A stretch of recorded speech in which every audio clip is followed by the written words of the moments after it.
This image is simply entitled Canary Wharf, and obviously is a striking city landscape of an iconic part of London. And what strikes me about this image straight away is it has an incredible atmosphere about it, and it's worth analysing how that atmosphere has been created. In terms of composition, on the face of it, the author has taken a bit of a gamble because the bank of the river, if you like, the border between water and land, is almost central. Not quite, but almost central. And that quite often doesn't work because it splits the picture in half.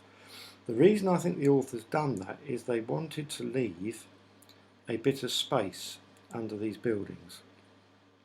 And therefore the position of the horizon, if you like, the bank, was absolutely critical.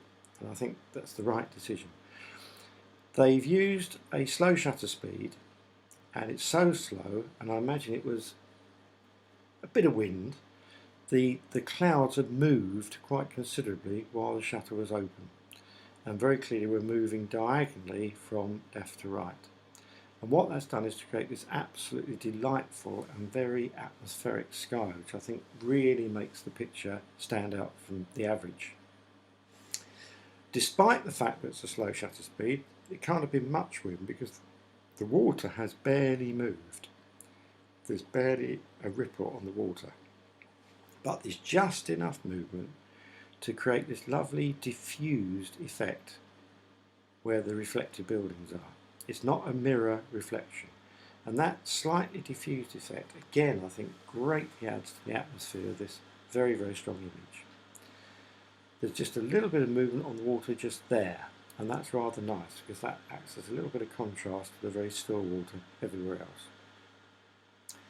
The shadows are dark but not too dark. The shadow detail is perfect, so there's detail here, and what I particularly like is the shadow in that corner, because otherwise that could have been quite a bright area of the image and in the wrong place. And again, shadow here, and dark tones in both corners there. So all that again I think works extremely well, and with this diagonal shape to the sky focuses our attention on the central part of the image.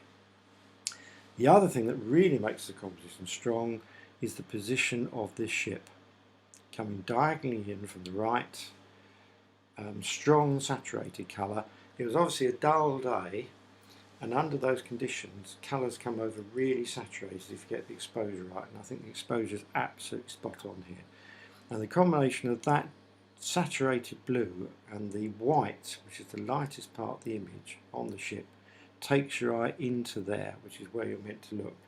And this kind of floating pontoon here also acts as a diagonal to take you into the image. And then when you get there, you've got the red paint on these other boats, which holds your attention there.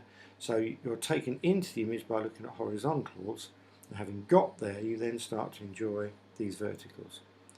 And the lightest part of the image, apart from that white, is the white areas between the buildings, which is exactly where you want people to look. So it's extremely well executed city landscape, taking a relatively well-known skyline, which we've seen many, many pictures of, and managing to create a picture that not only stands out from the crowd in terms of its quality, but has real atmosphere and impact. And I have no hesitation at all in placing this in the excellent category.